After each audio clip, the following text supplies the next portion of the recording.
So we keep reincarnating over and over again, but how do we become new people? You have a higher purpose. That higher purpose always will uplift your life at this teenage, because it's already that childhood died. It is a process. If you didn't die as a child, you cannot become like this. A human being can become animal can become human being. It's a transforming.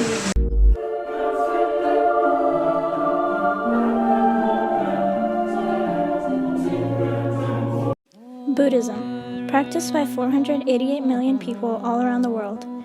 But what is it really? To first understand what Buddhism really is about, we have to understand the backstory.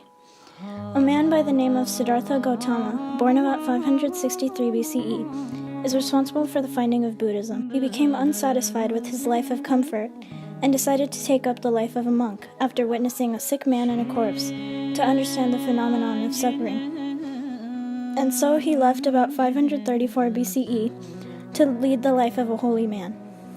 He wandered throughout the Ganges Valley, looking for spiritual enlightenment and the answer for suffering. Then one day he sat under a bo tree and decided that he would remain there until he understood the problem of suffering. He remained under that tree for 49 days in meditation while being tempted by various demons that presented him with pleasures and terrors to shake his resolution. They eventually withdrew, and Gautama received enlightenment. He finally understood the problem of suffering as well as how humans could eliminate it from the world. After this, Siddhartha Gautama became Buddha, the enlightened one. Buddhism developed out of Hinduism's parallel beliefs. They both see religion as a way of liberating the soul from the illusions, disappointments, and mistakes of everyday existence. Both of these religions were founded on the questions: what is the nature of reality? What is morality? Is there eternal life? What is the soul? Like Hinduism, the Buddha accepted the ideas of reincarnation. He also accepted the cycle of the world, where the world is created and destroyed over and over again. Instead of having many gods like Hinduism, he rejected it. Instead, he taught a way of enlightenment. The final goal for both religions are similar, both involving a perfect understanding of life and suffering, and a break from the chains of incarnation. The movement of Buddhism benefited from the official patronage and support from the first emperor of the Mauryan dynasty. Legend has it that a devoted Buddhist monk brought upon his conversion by granting him supernatural powers. But we later found out from his early edicts that he adopted Buddhism about 260 BCE after the War of Kalinga, where he killed around 100,000 people. He later decided to pursue his aims henceforth by means of virtue, benevolence, and humanity rather than arms. Ashoka encouraged them to spread their faith throughout India. He built Buddhist monasteries and stupas. He also sent missionaries to Bactria and Ceylon, thus inaugurating a process in which Buddhism attracted a large following in Central Asia, East Asia, and Southeast Asia. We visited the Shanti Niketanaya Buddhist Center, where we met Master Shantha Shobana. He was kind enough to help us and answer our questions relating to Buddhism. So why do monks wear the robe? And there's like different colors. Does that have any symbolism? The robe from the ancient time, this like if you see the Greek history, so like that, this robe come from that era. In the beginning, they made the robe out of the cloth that you throw away. When you wrap the dead body and when you throw it away, you take out that cloth. The cloth is a kind of like a passion that you introduce yourself, and it makes us more humble person. Most of our lifestyle depending through the mastering our own character. And the colors represented the impermanence and the harmony of the nature. The tree leaves and the most of flowers, when they are ready to die, it become like this color. It's representing always the impermanence, letting go. What is nirvana? That's the biggest question everyone like to know. Okay? So before this the thing, before you go to recognize what is nirvana, you have to recognize what is life. Because without recognizing what is life, you cannot understand what is nirvana. Okay? So when it comes to life, what is the life? What is life mean? Whatever the information that you collect through your eye, ear, nose, tongue, body, mind is your life. So when you detach the information that you collecting and holding as you through whatever the information come through your eye, ear, nose, tongue, body, mind, if you not able to hold it and keep it as self, and that is where you're going to see what is nirvana. It's like from the bottom of the mountain, if you ask what is the landscape, you cannot see. Okay? But when you climb the mountain, when you go to the top of the mountain, you no need to ask what is landscape look like. Huh? Itself going to see. So like that, when you recognize the nature of the life, that recognition going to show you what is nirvana. Understand? Yeah. What impact does the Eightfold Path have on your daily life? Does it come into play in your decision making? Of course, Eightfold Path, it's always talking about how to live right. Okay, this is the struggle most of time. I like to do whatever I want, you like to do whatever you want. Maybe what you like, I'm not going to like. But for both of us, the right going to be the same. So in the Eightfold Path, if you look very carefully, all the bodily, verbally and mentally action, and not harm to you, not harm to me, and when it comes without greed, hatred or the delusion, it's going to be. The rites of marriage and death are like a significant part of most religions. So how does that play into Buddhism? So the death is a part of life. Okay? As example, look, when we come out of the mother's womb, we are just small babies. But where that childhood today?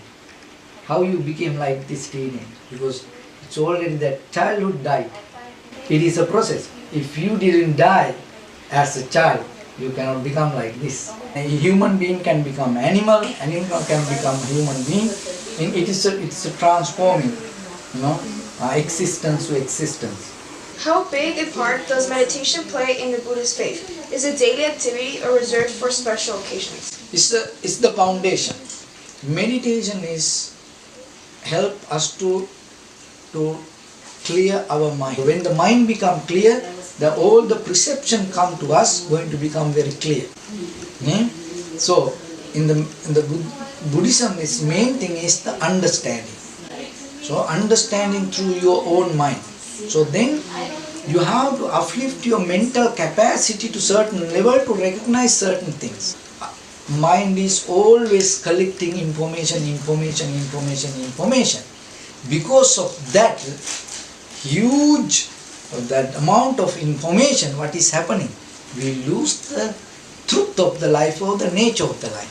So then we have to clean it very well. Like as example, you have computer. So once a while you clear the history. When you clear the history, your system become fast. So if you clean a lot of things, your mind going to become better. So the meditation is a kind of like that. The 50% of our whole practice based with the meditation, and other 50% based with the understanding. So what practices have changed between early Buddhism and Buddhism today?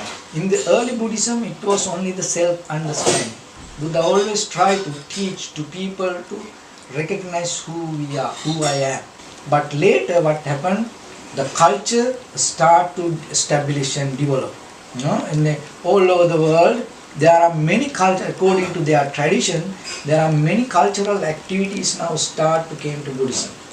And on the way what happened, some people, they miss the original part of the self-realization and they start to see the culture as the Buddhism. Okay? Another part is the study part. So in academical level, as a subject, people start to study Buddhism.